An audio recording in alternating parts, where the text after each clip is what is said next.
E as pessoas hoje estão desorientadas, falando: eu preciso disso, eu preciso daquilo. O que você mais precisa é obedece com o que o mestre falar, porque debaixo do direcionamento tem provisão, proteção e governo. A tua vida não é uma vida à revelia, a tua vida não é uma vida ao acaso. Não existem coisas acontecendo que não têm um propósito, até porque o Senhor fala que todas as coisas cooperam para o bem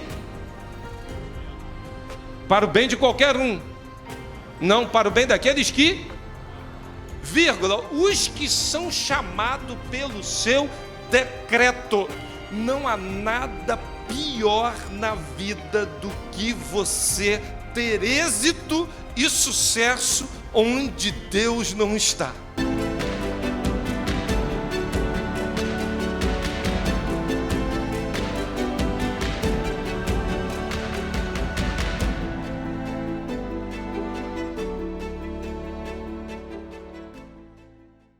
Mas missões é muito mais do que isso. Você pode fazer missões no seu trabalho, na faculdade, no comércio, na empresa, no serviço. De muito tempo eu ouvi: você pode estar lá no campo missionário, como? Contribuindo. Eu sempre me questionei: como é que eu vou estar contribuindo se eu estou aqui? É porque o dinheiro vai? Eu sempre me perguntei como ir aonde, fazer o quê? Aliás, eu sempre fui muito questionador. Eu gosto de fazer perguntas, eu gosto de me fazer perguntas, eu gosto de entender processos. E quando eu me perguntava: será que eu estou indo? Eu me perguntava assim: se eu contribuir, então eu estou indo, então eu já estou fazendo a minha parte. É óbvio que não, irmãos. Quando o Senhor te chama para ir, o teu chamado é individual. Você pode até ajudar o outro que está indo, mas você também precisa ir. E o ir não quer dizer ir lá para um campo, para um lugar de adversidade. Ir onde o Senhor quer que você vá e produzir missões a partir disso. Isso não diz respeito a nós olharmos e verificarmos que nós estamos trabalhando, cooperando para ganhar dinheiro. Não, não, não. O teu propósito é cumprir uma missão. Dinheiro é secundário. Até porque o ID, fazer discípulos de todas as nações, não é apenas ir fazer seguidores. Não é ir fazer vídeos para ter muitas curtidas. Não é fazer 1 milhão de amigos conforme o Facebook trata cada um de nós. Não é fazer simpatizantes com o Evangelho. Líderes, congressos, debates, fóruns, cantatas. O nosso grande propósito como igreja é fazer discípulos. Ainda que essas ferramentas possam até nos ajudar, mas elas não são a razão. A nossa essência é fazer discípulo. E discípulo é um estudante, é um aprendiz, é alguém que entra numa disciplina com ensinamentos e que a partir de então começa a colocar em prática. Há um efeito da praticidade. Se não houver praticidade, não é discípulo. Discípulo não é só quem entende. Discípulo não é só quem raciocinou e verificou que tem que mudar. O discípulo muda. Por isso, quando alguém está em Cristo, é nova criatura, as coisas velhas se passaram, e eis que tudo se fez novo. Uma nova mentalidade, uma nova postura, um novo ensinamento, um novo jeito de ser. E discípulos têm características que lhes são proporcionadas principalmente pelo relacionamento com Cristo Jesus. A igreja, em momento algum, pode viver a síndrome de Laodiceia. Sou rica e abastarda, eu não estou precisando de nada, de ninguém, de coisa alguma. Igreja não foi feita para viver para si mesma. Por isso o conceito de igreja é os chamados para fora. E me parece que hoje a gente está vivendo o conceito de igreja, os encolhidos para dentro. E quando eu penso no contrassenso disso, Como as pessoas estão vindo a culto, querem um bom culto. Ah, aqui tem mais poder. Ah, aqui a palavra é tal. Ah, aqui é um culto para si. É um culto que te engorda, é um culto que te preenche, que vai te dar um gás, uma carga durante a semana. O que é isso? É uma igreja encolhida para si, que não transborda. Meu irmão, bota uma coisa na tua cabeça. Você não é mar morto que só recebe. Você precisa ser um Jordão que transborda. O mar morto só recebe, nele não há vida. Quando você começa a ter essa concepção de só receber e não transbordar, você não entendeu o que é a grande comissão. Não é viver para si, ao contrário, não é viver para dentro, é um olhar para fora, é um olhar para os perdidos, é verificar que o Senhor nos chamou para fazermos discípulos de todas as nações. Eu acho curioso quando ele fala, eu estarei com vocês. O texto da grande comissão fala, eu vou estar com vocês de vez em quando eu me lembrar. Eu vou estar com vocês na hora da aflição. Eu vou estar com vocês quando ficarem me pedindo em oração. Não, eu vou estar com vocês todos os dias até a consumação dos séculos. Mas em Atos a gente verifica que nós fomos empoderados. Receberão poder. Mas poder do Espírito Santo para quê? E o próprio Jesus falou, foi-me dada toda a autoridade nos céus e na terra. Aquele que capacita, aquele que pode estar dizendo, eu vou te dar poder. E quando pensamos no ide e fazei, talvez a melhor tradução para o texto do grego para o português, aqui não tem dois imperativos, aqui tem um gerúndio e um imperativo. O texto melhor seria indo, fazei. E isso muda completamente a nossa visão do que é ser igreja. Porque o indo é em todo o tempo, para onde você for, onde você estiver, indo, fazei. Quando sair daqui, o que você vai fazer, irmão? Ao sair daqui da igreja, o que você vai fazer? Você vai fazer o quê? Vai para casa almoçar? Fazer discípulo. Amanhã, segunda-feira, você vai pegar um metrô, um ônibus, sim ou não? Fazer discípulo. Amanhã você vai trabalhar? Tem gente que está em dúvida. Fazer discípulo. Na faculdade, fazer discípulo. Eu vou aqui no shopping comprar uma peça de roupa. Fazer discípulo. O fazer discípulo, ele tem a ver com o teu ir. Em todo tempo, em todo momento, não perder a oportunidade. E quando eu penso nisso, eu sempre lembro da minha mãe. Minha mãe esteve ontem aqui. E minha mãe, quando eu saio com minha mãe para fazer qualquer coisa, se eu me programei para demorar 1 hora, eu tenho que botar umas 3 horas. Por que, pastor, ela é muito lenta? Não. Minha mãe, se eu for pegar um elevador, minha mãe, ela vai no 5º andar, ela é capaz de ir até no 20º, só para fazer discípulo, que é o assessorista, para depois ela descer tudinho e falar, esse já ouviu do Evangelho. Eu duvido minha mãe passar num caixa de supermercado que ela não faça discípulos. Às vezes eu quero resolver uma coisa, mãe, o foco está aquela, peraí, meu filho, peraí, espera. Você conhece a Jesus? Você sabia que ele morreu por você? Você sabia que não sei o quê? A mensagem está lançada. Cumpriu o meu papel. Se ele vai aceitar, se ele está... É com ele o Espírito Santo. Meu filho, eu não tenho que convencer ninguém de nada. O que eu tenho que fazer é proclamar o Evangelho. E ai de mim se não pregar o Evangelho. O que é isso? Indo, fazei. Em tempo e fora de tempo, proclamando o reino, a palavra de Deus. E quando entendemos isso, queridos irmãos, isso muda tudo. Sabe por quê? Fazer discípulo não é facultativo, é a nossa essência e razão de ser. E eu pergunto, o último ano da sua vida, quantos discípulos você fez? Fazer discípulo é a mola mestra que impulsiona a igreja. Nos últimos tempos, quem você convidou para vir na igreja que você trouxe para ouvir do Evangelho. Fazer discípulo não é de vez em quando, é a nossa essência, a razão de ser. Nós exalamos discípulos.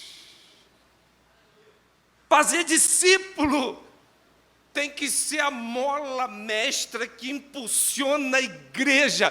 É uma visão para o perdido, é ter compaixão pelo necessitado, é olhar para aquele que ainda não tem a Cristo Jesus e falar: eu não sossego enquanto eu não ver essa pessoa aos teus pés. É quando a gente olha para o livro de Atos, a gente começa a ver que Jesus está próximo a ser assunto aos céus. Ele estava próximo a subir. Na grande comissão, ele já está na iminência de partir, dando instruções: façam discípulos de todas as nações, batizando. Ele já vem dando instruções. Agora, em Atos, é um momento final, Ele está pertinho de subir. E quando ele está pertinho de subir, eu quero agora que você leia Atos 1, a partir do verso de número 21. Portanto, é necessário que escolhamos um dos homens que estiveram conosco durante todo o tempo em que o Senhor viveu entre nós. E desde o batismo de João até o dia em que Jesus foi elevado entre nós às alturas. É preciso que um deles seja conosco testemunha de sua ressurreição. Então indicaram 2 nomes: José, chamado Barsabás, também conhecido como Justo, e Matias. E depois oraram: Senhor, tu conheces o coração de todos, mostra-nos qual destes 2 tu tens escolhidos para assumir esse ministério apostólico que Judas abandonou, indo para o lugar que lhe era devido. Agora, irmãos, verso 26, presta atenção aí, o verso 26. Então, o que é que os discípulos fizeram? Tiraram sortes. E a sorte caiu sobre quem? Matias. Assim ele foi acrescentando aos 11 apóstolos. Somente até aí. Meus queridos irmãos, é o momento da grande comissão: ide fazer discípulos, batiza, eu vou estar com vocês. O texto que lemos no início de Atos: vocês receberão poder, empoderamento. Agora havia uma determinação: não saiam de Jerusalém, não saiam daqui. O que ia acontecer naquele lugar? Um derramar do Espírito, um grande marco na história de todo o relacionamento com Deus e com o seu povo. Ia se cumprir exatamente ali, você vai ver já no capítulo 2 de Atos, a promessa de efusão do Espírito. Conforme Joel 2 já vinha profetizando e falando: haverá um dia que o Espírito será derramado sobre toda a carne. E é o momento então que o Pedro está aqui falando: e agora? Judas foi embora e a gente precisa arrumar um substituto, e um substituto para servir de testemunha, assumir o ministério apostólico. Aí indicam Justo e Matias. E o curioso é que eles oram.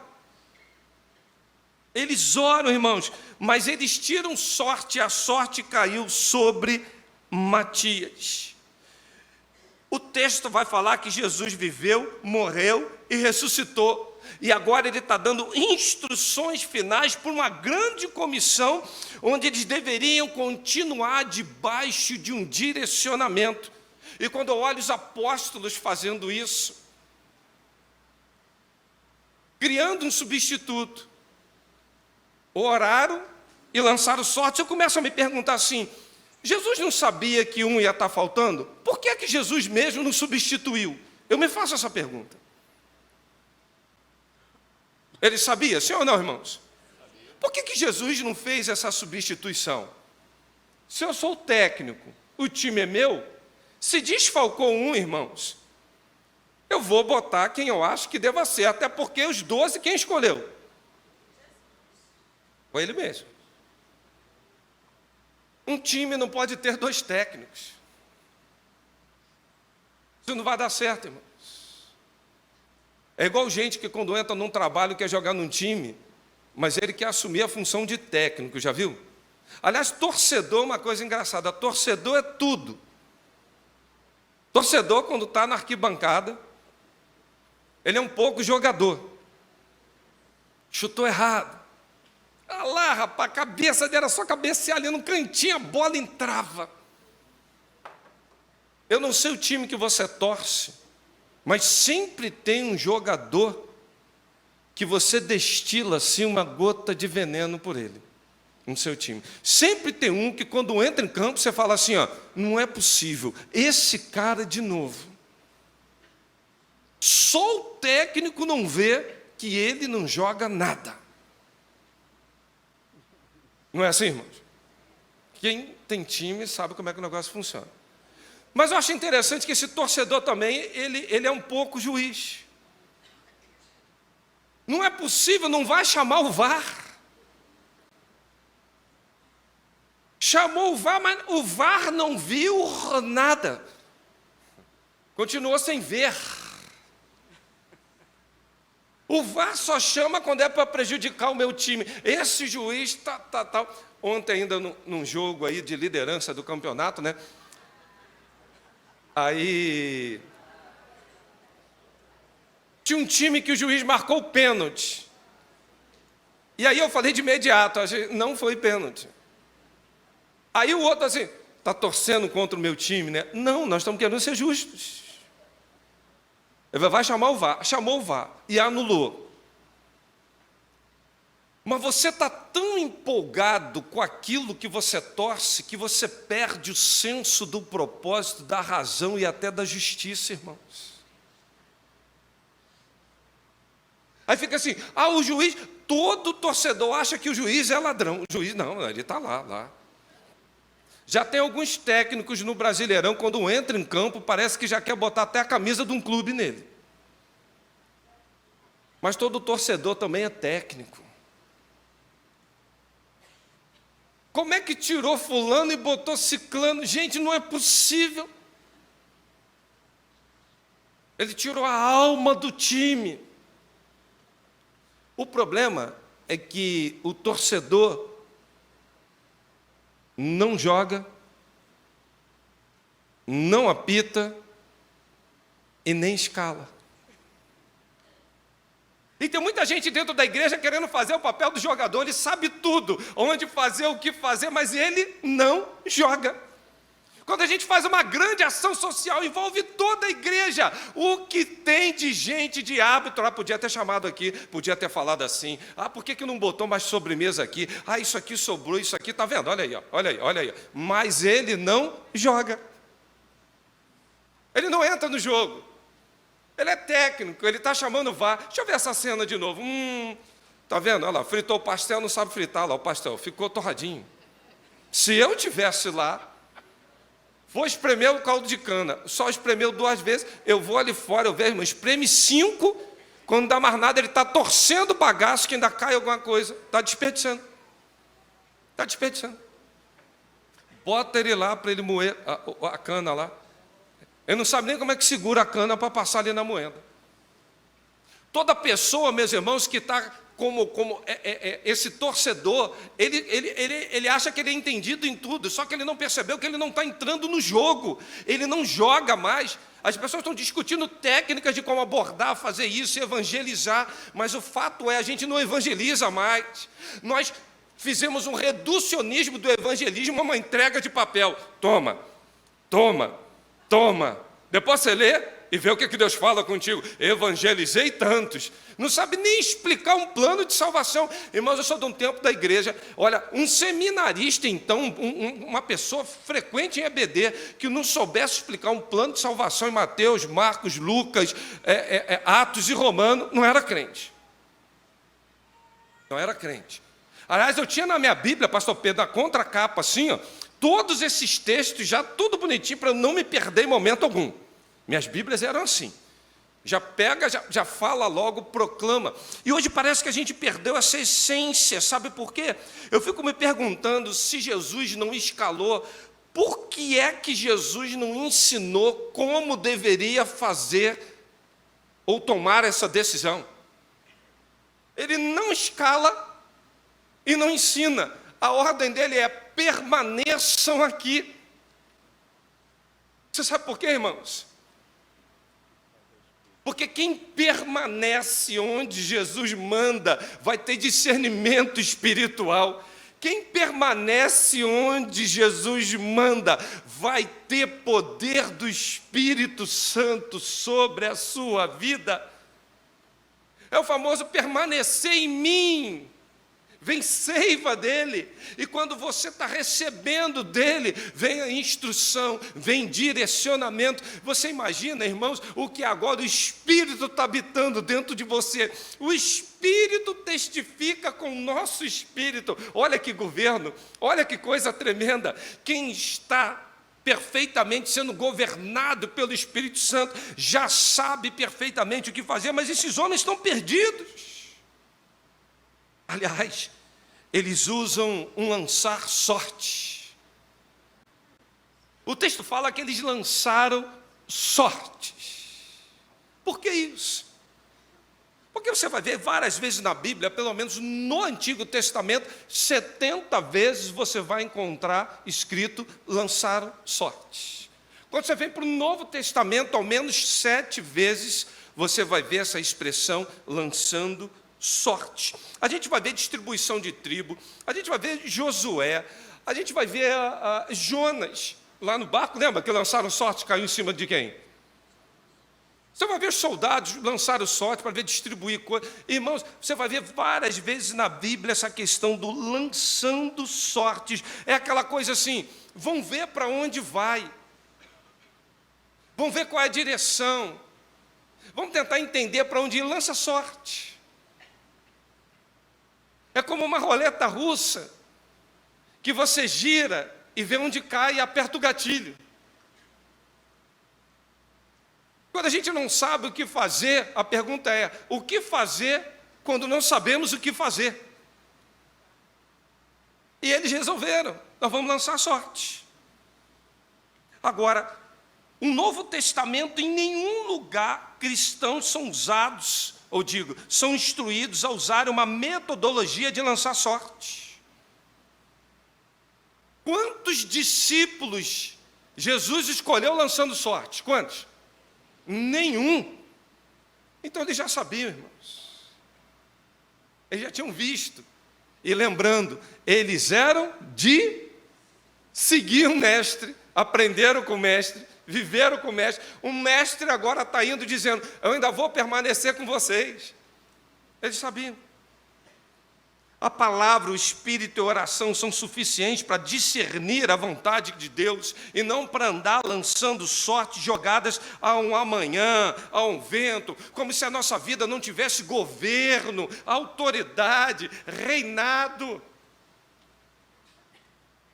E muitos cristãos hoje estão dentro da igreja, pasmem vocês, nos dias de hoje, ainda bem que Vila da Penha não tem isso, eu agradeço ao Senhor, que a sua vida é lançar sorte. Ainda fala assim, sorte ou azar, o futuro dirá. Isso é uma atitude pagã.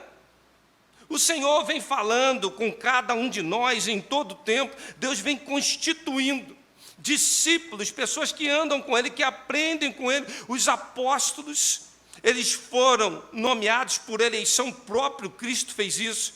É só ver o chamado dos 12, Mateus 10, 1. O Senhor chamou os discípulos e escolheu todos eles. Ele fala, não fui eu que escolhi os 12, não foram vocês que escolheram a mim, mas eu escolhi vocês para que possam ir e deem fruto. Mas o próprio Jesus falou, obedeçam, permaneçam em o quê? O que está no texto aí? Para não sair da onde? Da onde?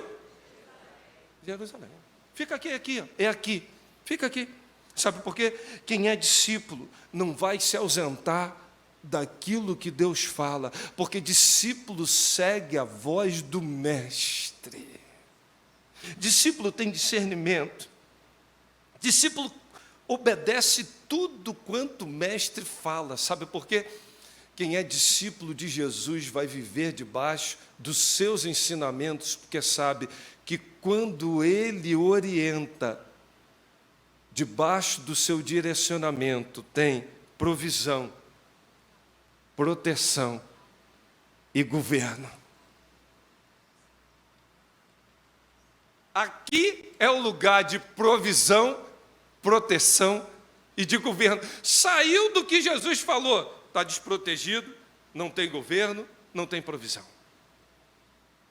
E as pessoas hoje estão desorientadas, falando, eu preciso disso, eu preciso daquilo. O que você mais precisa é obedece o que o mestre falar, porque debaixo do direcionamento tem provisão, proteção e governo. A tua vida não é uma vida à revelia, a tua vida não é uma vida ao acaso, não existem coisas acontecendo que não têm um propósito, até porque o Senhor fala que todas as coisas cooperam para o bem,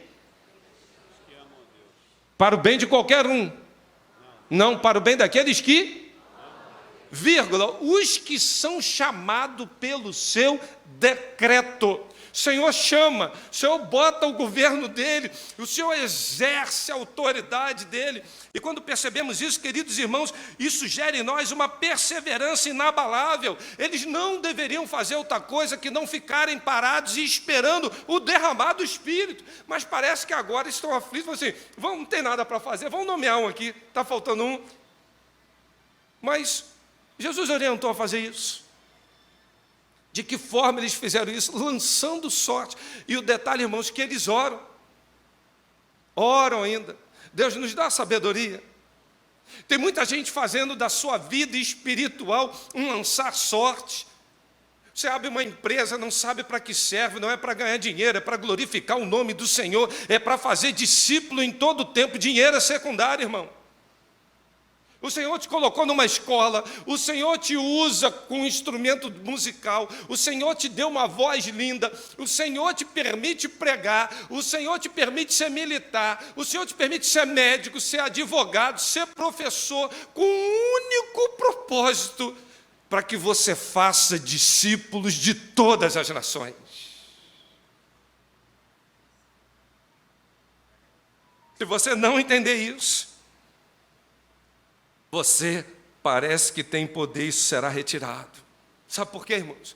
Toda a vida de um discípulo só tem um propósito, glorificar o Pai. Tudo que a gente está fazendo que não traz glória para Ele, traz glória para cada um de nós, é um caminho de fracasso. E escuta o que eu estou te falando. Não há nada pior na vida do que você ter êxito e sucesso onde Deus não está. Ouça o que o Espírito diz. Não tem nada pior na vida do que você estar, estou ganhando tanto, agora eu sou doutor em, meu diploma, agora eu sou cursado, né, na Sorbonne, eu fiz um curso, eu sou tal. Aí vem para a igreja, estufa o peito, e você fala assim, irmão fulano de tal. Irmão não, por favor, meu irmão, doutor. Aí eu pensei que você fosse irmão. Não, primeiro eu sou doutor.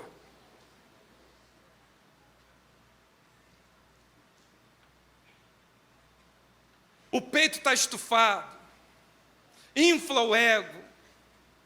Aí aquele sentimento de sucesso, de tudo está dando certo. Não tem nada pior do que você ter sucesso onde Deus não está. A derrocada é grande demais, vai cair feio. A Bíblia fala que aquele que pensa que está de pé, cuide. Mas quando você permanece nele, quando você obedece, vai vir poder do alto. E é esse poder que vai te direcionar em todo o caminho. Isaías falava, olha, por trás de vós vai vir uma voz dizendo, esse é o caminho, andai nele. É o Espírito que testifica com o nosso espírito. E quando a gente sabe disso, irmãos, a gente tem uma fé tão inabalável que Neemias foi tentado em tudo para desanimar e parar. Não parou, não se acovardou. Sabe por quê? Nós não somos daqueles que retrocedem, nós somos daquele povo que obedece, que marcha e que avança. Queridos irmãos, há tanta gente desanimada, há tanta gente prostrada, há tanta gente sem saber o que fazer, há tanta gente perdida na vida, porque está lançando sorte e ainda ora sem compreender a razão do seu chamado. Irmãos, nós fomos chamados para fazer diferença, fazer discípulos de todas as nações. Agora, eu quero terminar dizendo isso para os irmãos. A Bíblia fala, eis que vos dou poder para testemunhar. É o que o texto fala, sim ou não? Esse poder aqui é a mesma palavra grega que o evangelho é poder de Deus para a salvação de todo aquele que nele crê. O que é esse poder? Dínamos, dinamite. Sabe o que a Bíblia está falando? Meu irmão, você é um terrorista. Porque você é uma bomba ambulante. Aonde você está, você pode mudar tudo, você pode explodir para o reino de Deus. Você é uma bomba. O mundo aí fora, teu ambiente de trabalho não vai te afetar, sabe por quê? O poder está em você para afetar o ambiente de trabalho. Faculdade, universidade, o que for, não vai afetar os jovens da nossa igreja, porque cada um de vocês recebeu poder, foram empoderados, lá vocês vão fazer mudança, diferença, e lá vidas vão confessar a Cristo como Senhor e Salvador. Isso é missões, irmãos. Isso é missões. Eu passei num grande concurso público. Irmãos, que coisa boa é ser sustentado pelo governo para fazer discípulos. Trabalho para Jesus, ainda ganha aí, Fernanda, que coisa boa. Hoje um aqui veio no balcão, pediu informação, eu fiz isso assim, já falei de Jesus aqui, aceitou Jesus. Olha o outro aqui que estava aqui caído, olha aqui, ó, irmão, fazendo discípulo e o governo sustentando. Irmão, isso é fantástico. Isso é fazer missões, isso é ter senso de vocação, isso é ter senso de direcionamento, isso é perceber que você é uma dinamite, você recebeu poder. Eu quero pedir para você repetir o que eu vou falar agora. Fala, Deus me deu, mais uma vez, Deus me deu poder do Espírito Santo para onde eu estiver, onde Ele me enviar. Indo, eu faça discípulo de todas as nações. Agora você está entendendo. Não adianta ficar lançando sorte, se é aqui, se é lá. Não tem resposta, agora aí hora quer botar Deus num barco que Ele não está. Meus irmãos, sabe por quê? Aqui tem uma outra palavra que é muito forte, fala poder para testemunhar. E o curioso é que eles queriam uma das testemunhas. E depois vai vir uma discussão ontológica que os discípulos passaram à frente, que na verdade era Paulo escolhido, que era isso, que era aquilo. Mas eu quero me ater com você na palavra testemunhar. Aliás, a palavra testemunhar é a palavra-chave do livro de Atos que o Dr. Lucas escreveu. A palavra-chave do livro de Atos é testemunhar. É exatamente isso. E a palavra grega aqui do testemunhar, sabe o que quer dizer? Virar Marte. Você não entendeu? Quando fala de testemunha, nós ficamos meio aflitos se te chamar para testemunhar num processo. Não sei se eu vou, se eu não vou, gera uma insegurança. Olha aí, testemunha. Outro dia tinha um jovem aqui, eu acho que ele tem o dom do celibato, não sei. Ele falou, pastor, não vou casar não. Eu falei, por quê, irmãos? Ele falou assim, por quê, meu irmão? Eu disse, se casamento fosse bom, não precisava de testemunha. Botou testemunha, eu já fico com o pé atrás. Você lê 1 Coríntios 7, tem a bênção da solteirice, mas tem a bênção para os casados também. Amém? Cada um permaneça na condição que foi chamado.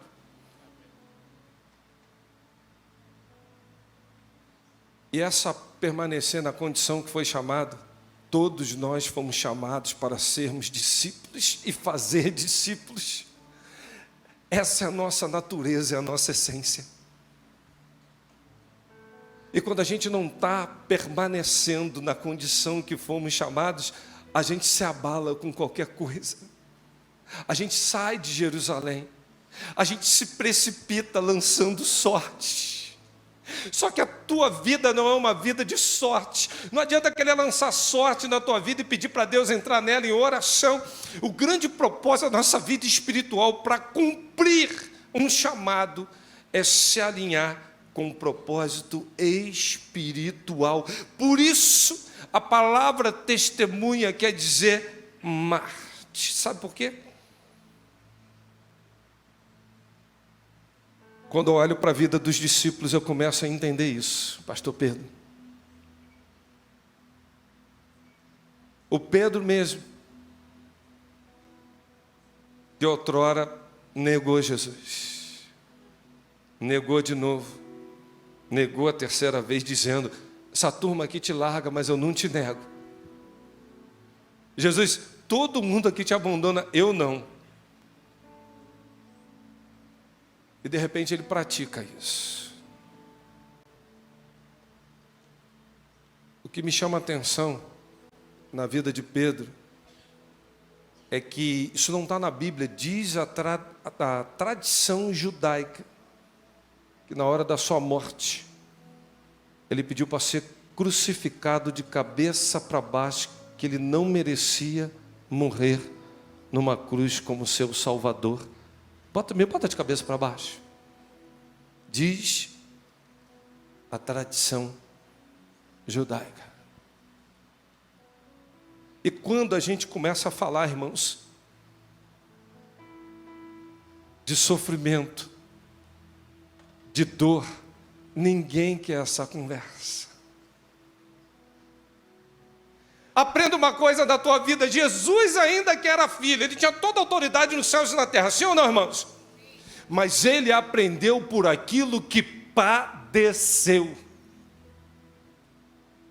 Sofrimento, martírio, dor. No Getsemane, ele suava sangue e falava: eu estou profundamente angustiado. Angústia, dor.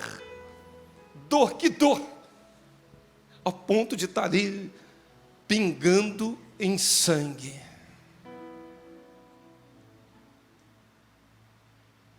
Irmãos, nós fomos chamados para perder, nós fomos chamados para ceder, nós fomos chamados para partilhar, nós fomos chamados para fazer discípulos, e a gente só consegue entender isso quando tem um poder derramado do Espírito Santo, porque eu posso todas as coisas naquele que me fortalece. Filipenses 4,13. Não é poder para passar na faculdade, não é poder para comprar carro novo, não é poder para ganhar uma ação na justiça, é poder para suportar. Por isso que a Bíblia fala: não estranheis a ardente prova que vem sobre vós, como se coisa estranha vos acontecesse, mas alegrai-vos no fato de seres participantes das suas tribulações. Irmão, por isso que o apóstolo Paulo falava assim: vamos pregar na região tal. Aí o povo: não vai não, Paulo, vão te prender. Ah, vão me prender? Agora que eu vou. A mim importa padecer por Cristo. Mas Paulo, lá você vai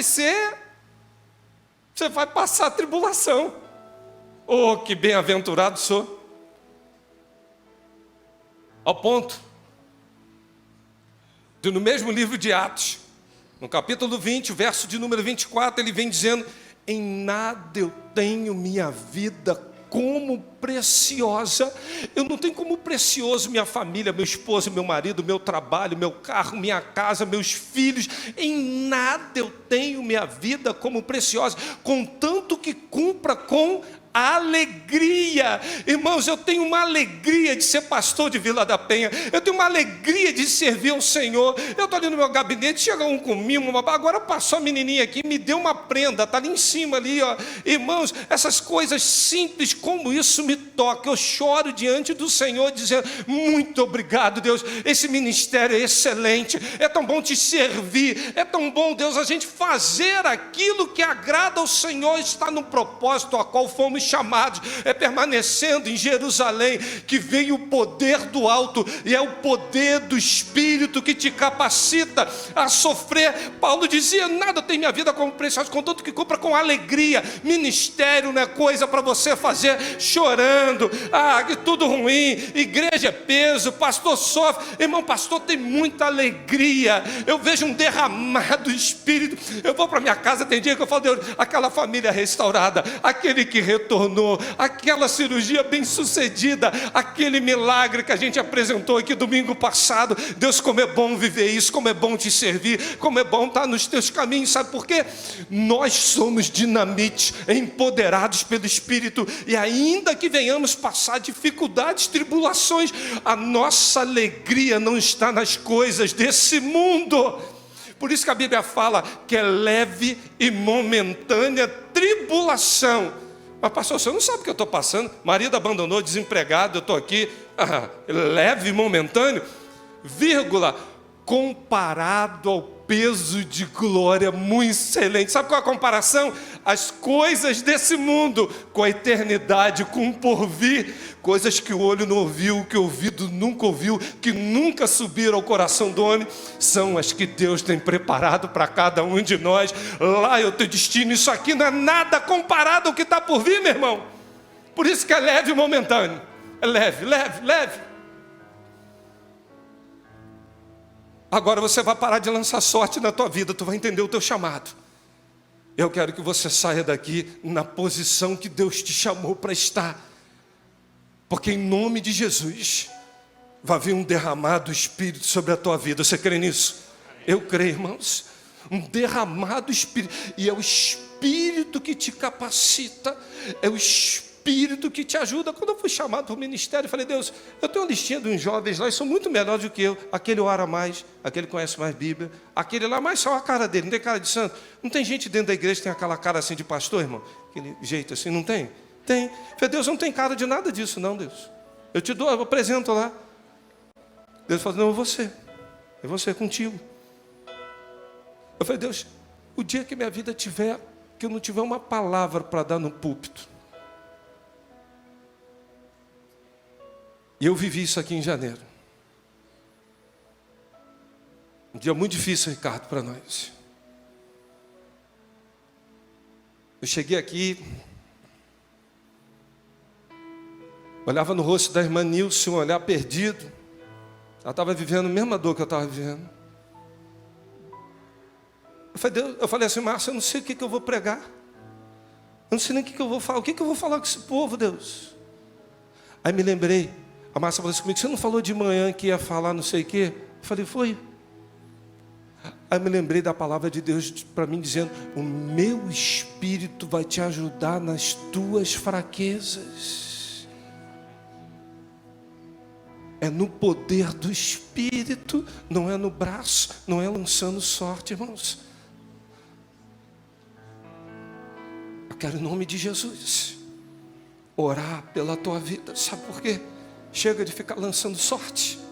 Chega de ficar querendo orar e botar Deus naquilo que Ele não está. Fala, Deus, eu me rendo. É em Jerusalém, eu estou me posicionando o que eu quero. Derrame do teu Espírito sobre a minha vida. Poder para suportar. Curve tua cabeça agora e fala com Deus.